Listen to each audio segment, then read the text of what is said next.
ஓம் நம சிவாய சிவாய நமகா சிவே சிவே சிவே சிவே ஓம் நமோ நாரத நாராயணாய நமகா.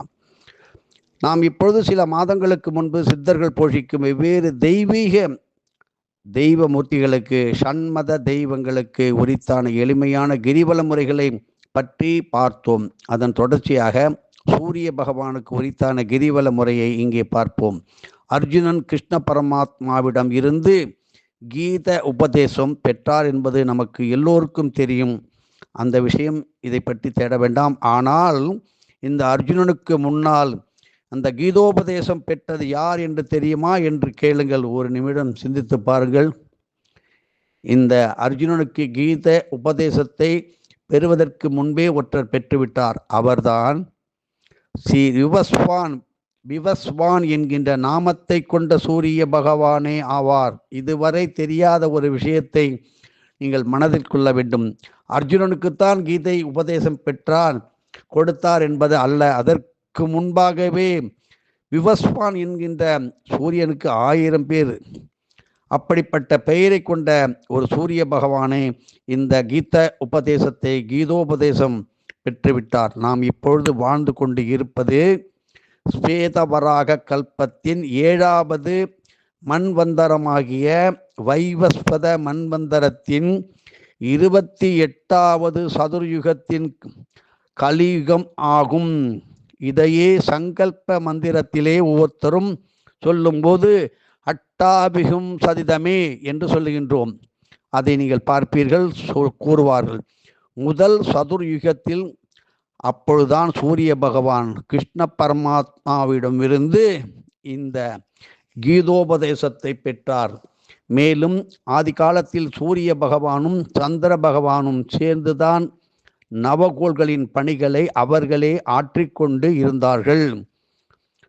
ஒரு குறிப்பிட்ட காலத்தில் அவர்களது பணிகளை நவக்கிரக மூர்த்திகளுக்கு பங்கு பிரித்து கொடுத்தனர். ஆகவே சூரிய உபாசனை என்பது ஒரு மிகவும் சக்தி வாய்ந்த இறை வழிபாட்டு முறை ஆகும் என்பதை நாம் இங்கே தெரிந்து கொள்ள வேண்டும். இன்றும் நவக்கிரகங்களில் எண்மர் தொடர்ந்து சூரிய பகவானை விண்வெளியில் பிரதட்சணம் செய்து கொண்டுதான் இருக்கின்றார்கள். கிரிவலம் ஆற்ற வேண்டிய விசேட நாட்கள் என்ன? சப்தமி திதி, அஸ்வினி கிருத்திகை, உத்திராடம் நட்சத்திர நாட்களாகும். ஞாயிற்றுக்கிழமை மற்றும் கிரகண நாட்கள், மாத பிறப்பு. அப்படி கிரிவலம் தொடங்க வேண்டிய இடம் பாருங்கள், திருவண்ணாமலையிலே சூரியலிங்கம். கிரிவலம் ஆற்றும் போது செய்ய வேண்டியவை என்னவென்று கேட்டால், சூரிய உதயத்திலே கிரிவலத்தை தொடங்கி சூரிய அஸ்தமனத்திற்கு முன்பே அதே கிரிவலத்தை நிறைவு செய்ய வேண்டும். சூரியலிங்கத்திற்கு திருவண்ணாமலையிலே செம்பருத்தி புஷ்பம் 1000 புஷ்பங்கள் கிடைக்கும். உடனே 1000 எங்கே என்று உடனே தவறாக நெகட்டிவாக சொல்ல வேண்டாம். 1000 புஷ்பங்கள் சார்த்த வேண்டும். கிரிவல பாதையில் உள்ள கோயில்களில் குறைந்தபட்சம் 1000 விளக்குகளை பல பேர் ஒன்று சேர்ந்து 100 பேர் ஆளுக்கு 10 புஷ்பம் பிடிச்சா 1000, 100 பேர் ஆளுக்கு 10 விளக்கேற்றால் 1000 விளக்குகளை செம்பருத்தி தைலம் கொண்டு பக்தர்களோடு சேர்ந்து ஏற்றுவது அளவற்ற பலன்களை கொடுக்க இருக்கின்றது. கிரிவலம் ஆற்றும் பொழுது கைகளில் பஞ்சபாத்திரம் ஏந்தி கொண்டு திருவண்ணாமலையாரை அப்படியே பார்த்தவாறு மிக கவனமாக சாலையில் நடந்து திருவண்ணாமலை தரிசித்தவாறு 46 இடங்களிலே காயத்ரி மந்திரத்தை ஓதி ஓம் பூர்புவ சுவகா என்று சொல்கின்ற மந்திரத்தை ஓதி அர்க்கியம் 3 முறை அர்க்கியம் விடுதல் வேண்டும். அப்படி அர்க்கியம் விடும் தீர்த்தம் பக்தர்களின் கால்களில் படக்கூடாது. அப்படி படாதவாறு பார்த்து கொள்வது மிக மிக அவசியம். ஒவ்வொரு முறையும் அர்க்கியம் அளித்த பிறகு உடனே பாசாங்குழி முத்திரை இட்டு திரு அண்ணாமலையாரை தரிசியுங்கள். ஒரு அற்புதமான ஒரு நல்காட்சி உங்கள் கண்களுக்கு தெரியும்.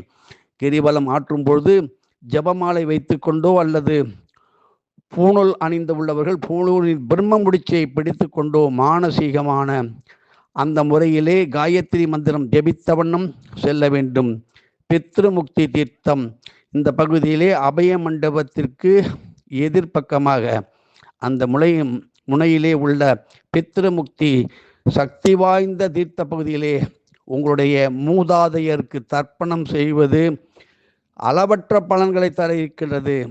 மேலும் ஆரஞ்சு அல்லது பிங்க் நிற வஸ்திரத்தை அணிந்து கொண்டு கிரிவலம் ஆற்றுதல் அற்புதமான பலனை தரும். ஆனால் காவி அணியக்கூடாது. இந்த காவி அணிந்தால் பெரும் சாபமும் பாவமும் வரும். காவி என்பது சந்நியாசிகளுக்கு மட்டுமே. எதிலும் பற்று இல்லாதவர்கள் மட்டும் காவி அணிவார்கள். தங்கத்தாலான மாங்கல்யத்தை ஏழைகளுக்கு தானமாக பல பேர் ஒன்று சேர்ந்து வாங்கி அளிப்பது மிக மிக விசேஷமான பலனை தரும்.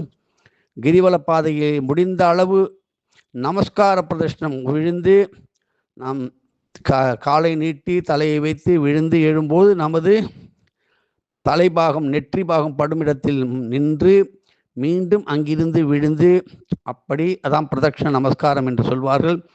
இந்த உடல் உங்களுக்கு ஒத்துழைத்தால் இதை செய்யுங்கள். இப்படி நமஸ்கார பிரதட்சணம் என்று சொல்வார்கள்.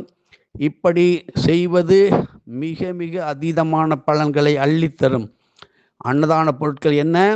குங்குமப்பூ கலந்த கேசரி, ஆரஞ்சு பழம், சூடான கோதுமை அல்வா ஆகியவற்றை தாமரை இலையில் வைத்து தானம் செய்தால் அளவற்ற புண்ணியமும் பலனும் வந்து சேர இருக்கின்றது.